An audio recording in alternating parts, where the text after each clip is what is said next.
你相信善有善报吗？我怕你听完这个故事以后，你都不敢走夜路。在明朝年间，有一个叫王有福的广东商人，到了40多岁了呀，老婆连个孩子都没给他生。这有一天呀，他遇到了一个很厉害的先生，看人的旦夕祸福呀，非常的准。他一看到王有福，就忧愁地说：“你还没有孩子吧？”这王有福就说：“你怎么知道啊？我又不认识你，你怎么知道我没有孩子呢？”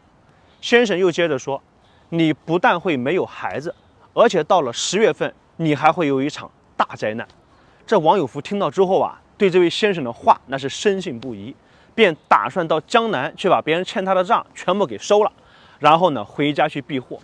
可这个时候啊，却恰逢梅雨季节，河水猛涨，不能行船，只能暂时呢住在客房内。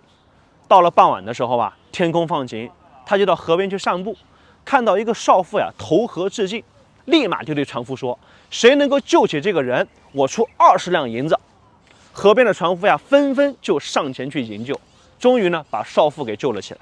这王有福呀便把20两银子交给了船夫。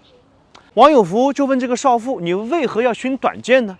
少妇就回答说呀：“我的丈夫呢在外做工，我在家中养了一头老母猪，准备呢用来偿还地主的田租。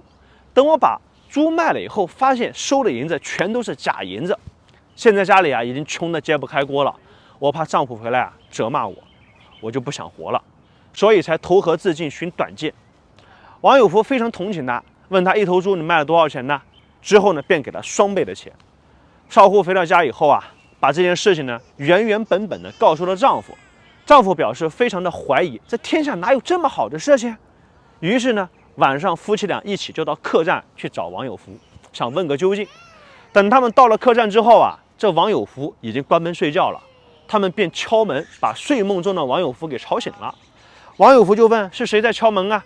少妇说：“是我，我是今天投河的那个女人，特地来感谢您的。”王有福就严厉地说道：“你是个少妇，我是个孤身的外乡人，怎么能够随便跟你见面呢？而且还是大晚上的，你快回去吧。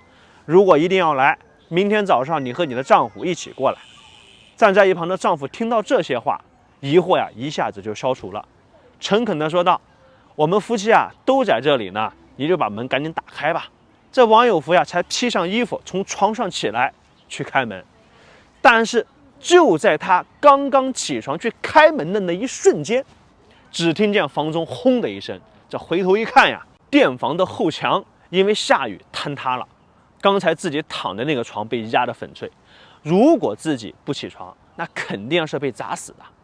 这对夫妻看到以后，都为王有福呀感叹不已，急忙道谢之后就离去了。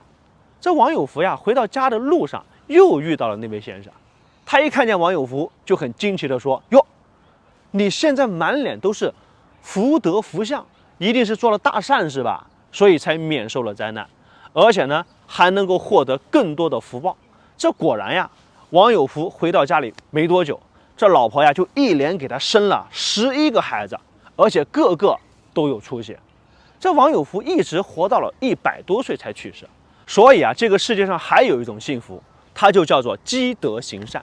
人为善，福虽未至，祸已远离；人为恶，祸虽未至，福已远离。关注我，我是阿波。